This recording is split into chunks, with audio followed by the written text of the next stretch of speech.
सभापती महोदय, या अर्ध्या तासाच्या चर्चेमध्ये टीईटीच्या संदर्भातला अतिशय महत्त्वाचा विषय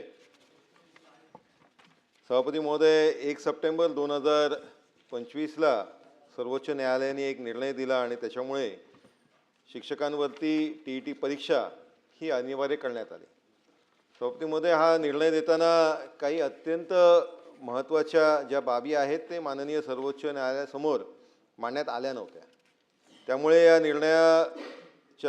हा निर्णय झाला आणि त्या निर्णयामुळे देशभरात एक संभ्रम निर्माण झाला। आरटी लागू होण्यापूर्वीची शिक्षण पद्धती आणि त्यानंतरचा बदल हा अद्यापही स्वीकारला गेलेला नाही। या निर्णयाच्या माध्यमाने हे सिद्ध होते। सभापती महोदय, सध्याची जी टीईटी परीक्षा आहे त्याच्यामध्ये स्मरणशक्ती असेल, पाठांतर असेल, वस्तुनिष्ठ प्रश्नांचा अधिक भर हा दिला जातो। वर्गातील अध्यापन कौशल्य असेल, विद्यार्थ्यांशी संवाद साधण्याची क्षमता असेल, त्याचबरोबर सभापती महोदय समस्या निराकरण करण्याचं कौशल्य असेल, याच्या मूल्यमापन पद्धती आणि त्याचबरोबर सभापती महोदय शैक्षणिक नवकल्पना जर असेल, कुठल्या तरी गोष्टीचं एक इनोव्हेशन असतं, जर इनोव्हेटिव्ह कल्पना त्या शिक्षकांनी आणली तर या संदर्भातलं कुठलीही मूल्यमापनची पद्धती नाही आणि त्याच्यावरती मार्किंग दिलं जात नाही। सभापती महोदय, विद्यार्थी केंद्रित अध्यापनाचा एक प्रभावी वापर हे त्याचं परीक्षण होत नाही आहे सभापती महोदय, आणि त्यामुळे शिक्षकांच्या व्यावसायिक पात्रतेचं मूल्यांकन केवळ 1 दिवसाच्या लेखी परीक्षेच्या आधारावर करणे हे योग्य नाही। सभापती महोदय, महाराष्ट्र राज्य परीक्षा परिषदेमार्फत तयार करण्यात येणाऱ्या प्रश्नपत्रिकांमध्ये बदलते अभ्यासक्रम, राष्ट्रीय शैक्षणिक धोरण 2020, अनुभव आधारित शिक्षण, कौशल्य आधारित शिक्षण, आधुनिक अध्यापन या सगळ्या पद्धतींचा पुरेसा समावेश होत नाही। सभापती महोदय, या संदर्भातल्या वारंवार तक्रारीही ही सातत्याने प्रशासनाकडे दिले जात आहेत। राष्ट्रीय शैक्षणिक धोरणाच्या अनुसार शिक्षकांसाठी दरवर्षी 50 तासांची सातत्यपूर्ण म्हणजेच कंटिन्युअस प्रोफेशनल डेव्हलपमेंट, सातत्यपूर्ण व्यावसायिक प्रशिक्षण हे अनिवार्य करण्यात आले आहे। या प्रशिक्षण प्रक्रियेला टीईटी मूल्यांकनाशी सुसंगत करून व्यावसायिक क्रेडिट आधारित पात्रता प्रणाली विकसित करण्याचीही आवश्यकता आहे। सभापती महोदय, आपल्याला सभापती महोदय या सगळे टीईटीची प्रोसेस आहे याच्यामध्ये बरेचशा अजूनही क्लॅरिटी नाही, संभ्रम आहे, त्याच्यामध्ये बरेचशा अजून अडचणी आहेत। ह्या अडचणी दूर करण्याची गरज आहे। सभापती महोदय, सेवेत असलेले जे शिक्षक आहेत ते शिक्षकांना 10 ते 20 वर्षापेक्षा अधिक अध्यापनाचा अनुभव आहे, तो विचारात कुठेही घेतला जात नाही आहे। सभापती महोदय, शिक्षकांनी राबवलेले शैक्षणिक उपक्रम आहेत ते कुठेही विचारात घेतले नाही जाते। सभापती महोदय, परीक्षेतील प्रश्न, प्रत्यक्ष शालेय अध्यापन यामध्ये मोठी विसंगती आहे। त्याच्यामुळे टीईटी देऊन आणि त्यांनी शिक्षणामध्ये अध्यापन अतिशय चांगल्या पद्धतीत केले, ज्यांनी इनोव्हेटिव्ह आयडिया दिलेत ते कुठेही आपण ग्राह्य धरलं जात नाही आहे। सभापती महोदय, विद्यार्थी केंद्रित शिक्षण, अनुभव आधारित शिक्षण, समावेशक शिक्षण आणि कौशल्य आधारित अध्यापनाचे मूल्यांकन या इकडे कुठेच होत नाही आहे। बदलत्या शैक्षणिक धोरणाशी सुसंगतता याच्यामध्ये या टीईटीच्या परीक्षेच्या माध्यमाने अभाव जाणवतो। सभापती महोदय, आपली जी नवीन राष्ट्रीय शैक्षणिक धोरण आहे, आपली NEP आहे, त्यानुसार कौशल्य आधारित, विद्यार्थी केंद्रित आणि अनुभव आधारित शिक्षणावर भर दिला आहे। महाराष्ट्र परीक्षा परिषदेकडून तयार होणाऱ्या प्रश्नपत्रिकेमध्ये या बदलांचा पुरेसा समावेश होत नाही आहे। मी मगाशी आपल्याला सांगितल्याप्रमाणे NEPच्या अनुसार शिक्षकांसाठी दरवर्षी 50 तासाचं प्रशिक्षण अनिवार्य आहे, तेही मी आपल्या समोर मांडलं। सभापती महोदय, या सगळ्या गोष्टी टीईटीच्या या परीक्षेमध्ये सभापती महोदय येत नाही आहेत। आपण खरं तर या सगळ्या गोष्टी करत असताना पर्यायी मूल्यांकन हे करणं गरजेचं आहे आणि त्याची प्रणाली ही विकसित करणं गरजेचं आहे। त्याच्यामुळे ही पर्यायी व्यवस्था मूल्यांकनाची आहे, त्याच्यामध्ये सेवाकालीन अनुभव, प्रशिक्षणाचा त्यांचा असलेला सहभाग, शैक्षणिक नवकल्पना, संशोधन वृत्ती, विद्यार्थी प्रगती, पालक व समाजाशी समन्वय या सगळ्या गोष्टींचंही क्रेडिट आपण त्याच्यामध्ये घेतलं पाहिजे, त्याच्यामध्ये त्यांना मेरिट दिलं पाहिजे। व्यावसायिक क्रेडिट आधारित पात्रता त्याच्यामध्ये तयार केली पाहिजे। एक प्रोफेशनल क्रेडिट सिस्टम आपण ती तयार केली पाहिजे। राज्यस्तरीय तज्ञ कार्यगटाची पण स्थापना करणं अनिवार्य आहे सभापती महोदय. ते आपण करणार का?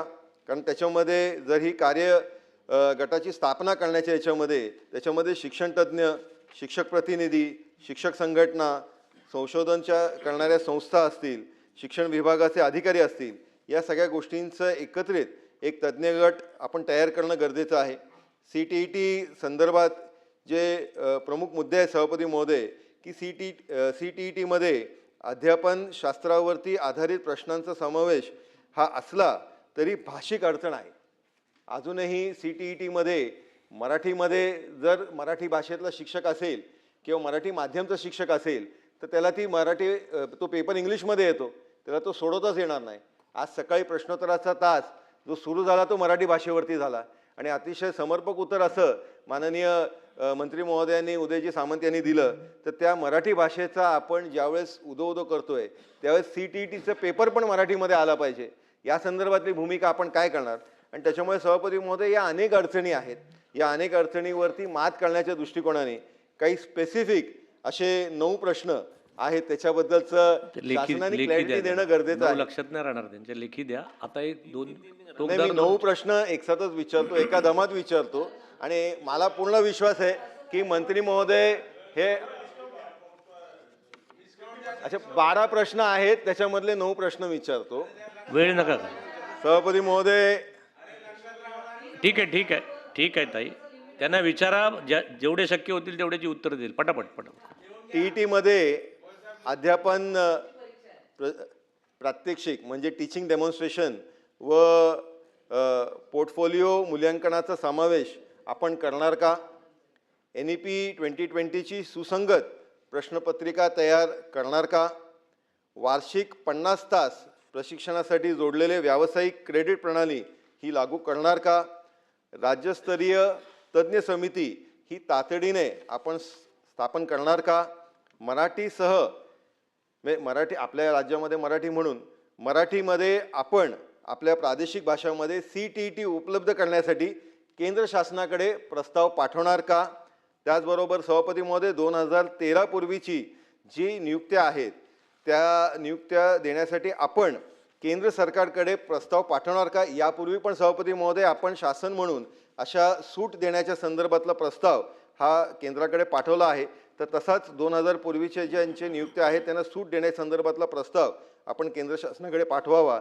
त्याचबरोबर अनुभवाला समतुल्य पात्रता मानण्याबाबत केंद्र सरकार आणि NCTEकडे पाठपुरावा करणं गरजेचं आहे. 20 ते 25 वर्ष सेवा झालेल्या शिक्षकांसाठी विशेष संक्रमणकालीन व्यवस्था करणे गरजेचं आहे. म्हणून अनुभव आणि कौशल्यावर आधारित मूल्यांकन प्रणाली आपण करणार का?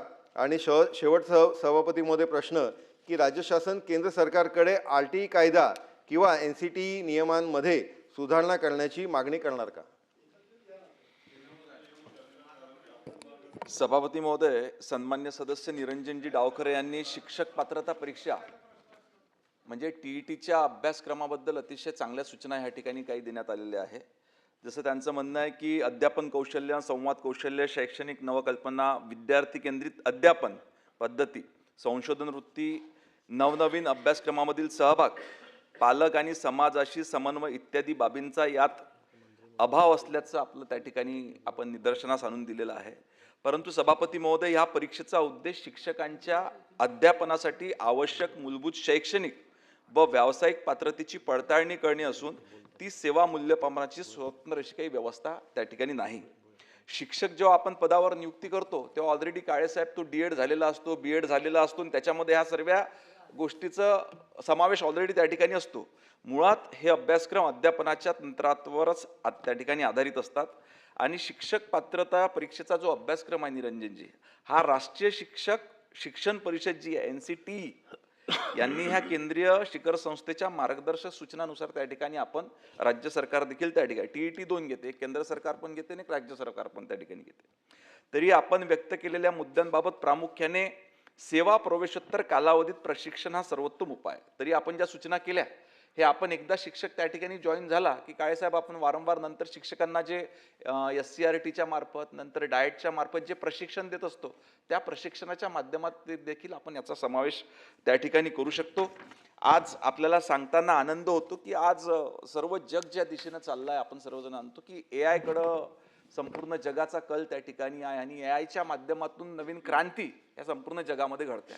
अशा वेळेस माननीय मुख्यमंत्र्यांनी देखील आर्टिफिशियल इंटेलिजन्स कृत्रिम बुद्धिमत्ता हा विषय अतिशय त्या ठिकाणी गांभीर्यानं घेतला. आपल्याला मागे माहीत असेल की 10,000 ट्रेनर्स तयार करण्याचा निर्णय देखील त्या ठिकाणी राज्य शासनानं घेतला.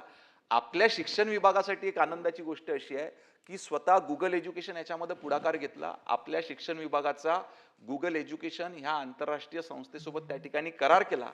हे गुगल एज्युकेशन विक्रम काळेसाहेब फ्री ऑफ कॉस्ट आपल्या सर्व शिक्षकांना त्या ठिकाणी AIचं प्रशिक्षण त्या ठिकाणी देणार आहेत. त्याच्यामुळं असे नवीन नवीन प्रशिक्षण देण्याचे कार्यक्रम निश्चितच तो एक शिक्षक एकदा रिक्रूट झाला की आपण त्या ठिकाणी करत असतो. दुसरा आपला CTETच्या संदर्भातला एक होता. केंद्र शासनाद्वारे घेण्यात येत असलेली CTET परीक्षा मराठी भाषे घेण्याबाबत मुद्दा हा पूर्णपणे आपल्याला माहिती आहे की केंद्र शासनाच्या अखत्यारीतला आहे. तरी देखील आपण मागणी केल्याप्रमाणे आपण त्यांना तशी विनंती करू आणि त्याच्यानंतर जे काही निर्णय होईल तो त्या ठिकाणी आपल्याला कळविण्यात येईल. राहिलं आपण उपस्थित केलेले 9 प्रश्न, 9 प्रश्नांची नोंद त्या ठिकाणी घेण्यात आलेली आहे आणि सकारात्मक विचार त्याच्यावर करण्यात येईल. हे झालं की एक संपवायचं. धन्यवाद सभापती महोदय. मंत्री महोदयांनी अत्यंत विस्तृताचं उत्तर दिलं आहे. एक टोकदार प्रश्न एका पहिली मिनिटात. ते 8वीच्या वर्गांसाठी ही TET आहे. यामध्ये 2009ला ज्या वेळेला RTचा कायदा आला तो कायदा 2009ला आलेला आहे. टोकदार प्रश्न एका मिनिटात. त्यानंतर ऑगस्ट 2010ला TETच्या करण्यासंदर्भात केंद्र शासनाने शासनादेश काढला आहे. आपल्या महाराष्ट्र गव्हर्नमेंटने 2013ला शासनादेश काढला आहे. त्या अगोदरच्या शिक्षकांना TET देण्यासंदर्भात कुठल्या प्रकारचा सुतवाच नव्हता. माऊली परंतु टोकदार. सुप्रीम कोर्टाचा आदेश आहे म्हणून TETच्या बाबतीत हा विषय इथे या ठिकाणी सुरू आहे.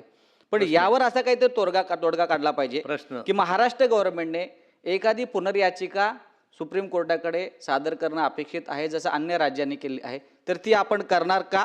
आणि या संदर्भात अनेक अडचणी आहेत त्याच्या बाबतीत आता निरंजन डावखरे साहेबांनी बऱ्याचशा गोष्टी या माऊली ठिकाणी टोकदार सांगितल्या आहेत. प्रश्न. त्यावरती आपण पुनर्विचार करणार का? सर एक यांचं पण होऊ दे एक पटकन. काळेसाहेब एक संपवा.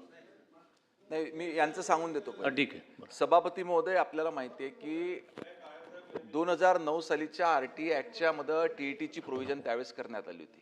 नंतर झालेल्या घडामोडी देखील आपल्या सर्वांना त्या ठिकाणी माहिती आहे आणि माननीय सर्वोच्च न्यायालयाच्या निर्देशानुसार त्या ठिकाणी सर्व शिक्षकांना ही TET बंधनकारक झालेली आहे.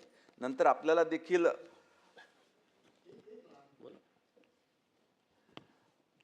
माहिती आहे की मधातल्या काळामध्ये आपणही पुनर्लोकन याचिका त्या ठिकाणी टाकलेली होती.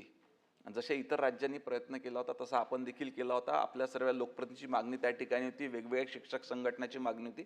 परंतु आपण दाखल केलेली ही पुनर्लोकन याचिका त्या ठिकाणी सुप्रीम कोर्टानं फेटाळून लावलेली आहे. त्याच्यामुळं अशी अडचण त्या ठिकाणी निर्माण झाली. शेवटचा प्रश्न आपण करू. एक लास्ट एक विरोधातला एकच. पुढच्या प्रश्नावर बोला. हा संपवा. या संदर्भात जोपर्यंत RT कायद्यामध्ये जोपर्यंत बदल होत नाही, RTचं कलम 2 आणि कलम 23 यामध्ये जोपर्यंत बदल होत नाही तोपर्यंत ह्या सवलती आपल्याला देता येणार नाहीत. ही लक्षात घेऊन पार्लमेंटकडे या संदर्भात आपल्याला आपल्या खासदारांच्या मार्फतीने हा विषय उपस्थित करता येईल का, हा माझा पहिला प्रश्न आहे. उत्तर प्रदेशामध्ये या संदर्भात असेंब्लीमध्ये मोठ्या प्रमाणामध्ये चर्चा झाली आणि त्या चर्चेच्या नंतर त्यांनी तसंच तामिळनाडूने, केरळने, कर्नाटकने स्पेशल TET फॉर टीचर्स हे सुरू केलेलं आहे. केवळ शिक्षक त्याला बसतात आणि त्याची काठिण्य पातळी अत्यंत सोपी केलेली आहे. त्यामुळे त्या ठिकाणचा निकाल पहिल्याच परीक्षेमध्ये 90%च्या वर लागलेला आहे.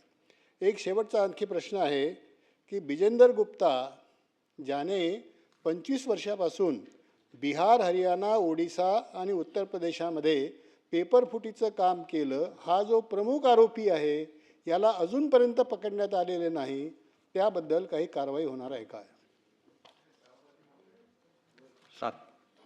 सभापती महोदय, सन्माननीय अभ्यंकर साहेबांनी सांगितलं की काही खासदारांमार्फत आपण हा प्रश्न लोकसभे केंद्र सरकारपर्यंत पोहोचविता येईल का? निश्चितपणे आपल्या खासदार केंद्रामध्ये गेलेल्या खासदार महोदयांनी देखील याचा सतत त्या ठिकाणी पाठपुरावा केलेला आहे. दुसरं आपण सांगितलं की उत्तर प्रदेश विधानसभेमध्ये याच्यावर प्रचंड चर्चा झाली, परंतु माझी अशी माहिती आहे की आपल्या सभागृहात TETवर जेवढी चर्चा झाली असेल ते इतर कुठल्या सभागृहात झाली असेल असं मला वाटत नाही. आपल्याही सभागृहात भरपूर चर्चा त्या ठिकाणी झाली. आपली तिसरी मागणी अशी आहे की तामिळनाडू सरकारने स्पेशल टीचर TET घेतली आणि त्याच्यामध्ये त्याचा त्या ठिकाणी रिझल्ट वाढलेला आहे.